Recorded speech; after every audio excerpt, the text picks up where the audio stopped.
जय हिंद दोस्तों। 1975 कॉन्स्टिट्यूशन का एक ऐसा अमेंडमेंट जिसने पूरी डेमोक्रेसी की धज्जियां उठा के रख दी। आखिर हुआ क्या था?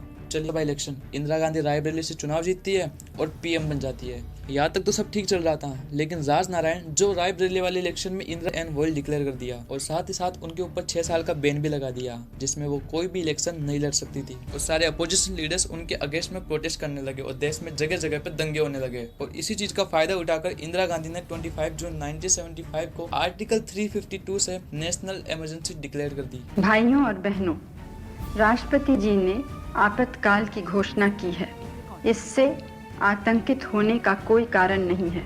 आप सभी गहरे और व्यापक षड्यंत्र से अवगत होंगे। और नेशनल इमरजेंसी का रीजन था आर्टिकल 352, जिसमें 3 क्लोजेज है। फर्स्ट, वॉर, जिसमें इंडिया किसी अदर कंट्री से वॉर में इंगेज हो। सेकंड है एक्सटर्नल अग्रेशन, जिसपे किसी अदर कंट्री ने इंडिया के ऊपर हमला कर दिया हो बिना किसी वॉर के। एंड थर्ड है इंटरनल डिस्टर्बेंस। और इसी के बेसिस पर इंदिरा गांधी ने नेशनल इमरजेंसी लगाई थी। नेशनल इमरजेंसी के चलते सारे वो लोग जो गवर्नमेंट के अगेंस्ट में प्रोटेस्ट कर रहे थे, सबको उठाकर जेल में डाल दिया गया और इंडिया के सारे सिटीजन्स के फंडामेंटल राइट्स भी खत्म कर दिए गए। और क्योंकि ये डिसीजन हाई कोर्ट का था, इंदिरा गांधी इसके अगेंस्ट सुप्रीम कोर्ट चली गई।